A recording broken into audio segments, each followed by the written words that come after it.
I've seen a few people ask me to address this latest Ryan Garcia controversy where he's gone on social media and he's made some remarks. He's come out with some slurs that have offended a bunch of people. Now, normally when fighters say stuff on social media which has nothing to do with boxing, I very rarely address it. I'm not saying I've never addressed such things in the past, but it's rare, at least on my YouTube channel. On Patreon, I talk about all types of stuff, but on my YouTube channel, I tend to stay on topic. If it's not boxing related, I won't say much about it typically. And with the stuff that Ryan Garcia said specifically, this kind of thing has become so common now among not just boxers, but even MMA fighters in the social media generation that at this point, it just washes over me. It's like, whatever. Devin Haney made some remarks a couple years back that a lot of people were offended by. And again, it just washed over me. And same thing here with Ryan Garcia. I just shrug my shoulders. Now, some people will say, well, what Ryan Garcia said was far worse than what Devin Haney said. Okay, cool. But some of these fighters talk so much rubbish so often that if I address it every time, I'm going to get dragged down a rabbit hole which is not boxing related. And I'll be tempted to do follow-up videos and this and that and on it can go. And I don't think it's important enough to warrant me putting in that kind of time and energy. Ryan Garcia is a very popular fighter. And I think one of the secrets to his popularity is because a lot of young people can relate to his personality. Now, I'm not trying to alienate any younger members of my audience here. I'm not trying to come across as the bitter old man with rose-tinted glasses. Everything was better in my day. Well, yeah, many things were better in my day, but some things are far better today. Don't let the media fool you, folks. When it comes to things like violent crime, it was far worse in the 80s and 90s when I grew up than it is today. Far worse. Go look at the statistics. Never mind what the media is saying. Go look at the stats. They're available in most countries, in most cities. Look up the stats. And if you don't trust stats, well, I was there.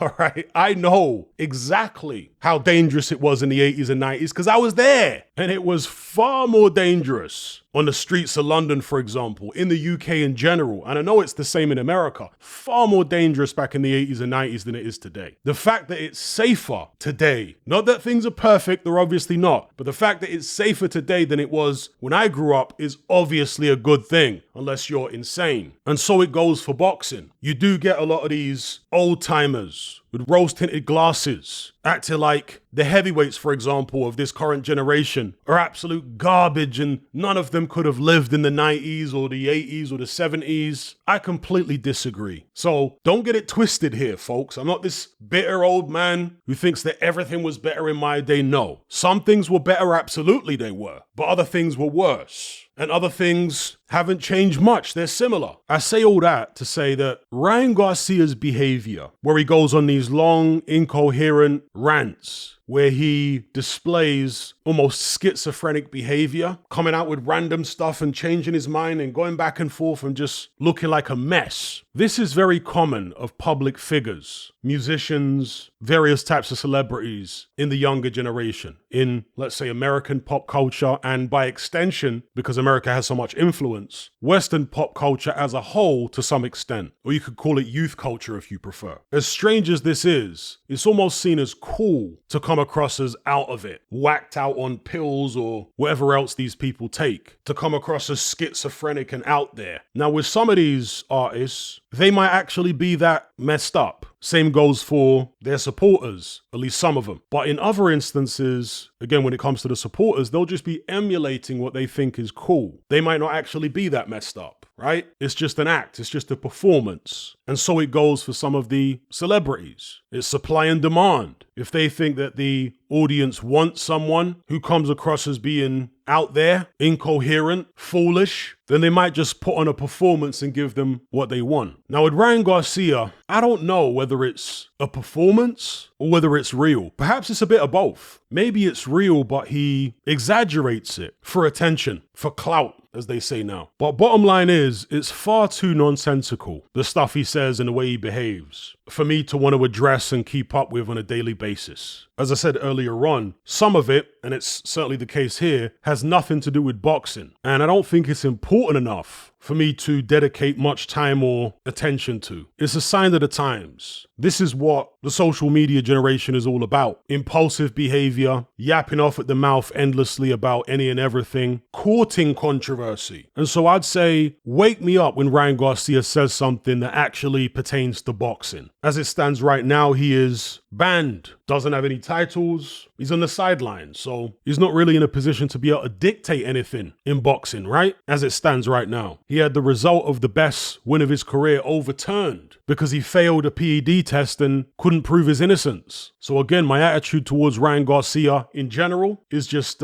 whatever. The comments seem to have been aimed towards the Haney's since they're black and Muslim, right? Now, he may have addressed all people from those groups, but he did so in the context, at least as far as I can tell, of trying to take a jab at the Haney's and their supporters. And I'm pretty sure he has alluded to some previous comments made by Devin Haney. Didn't he say that he'd never let a white boy beat him or something like that? And of course, the irony in that is that Bernard Hopkins said that a couple decades back, and Hopkins is actually Team Garcia. He's Oscar De La Hoya's business partner.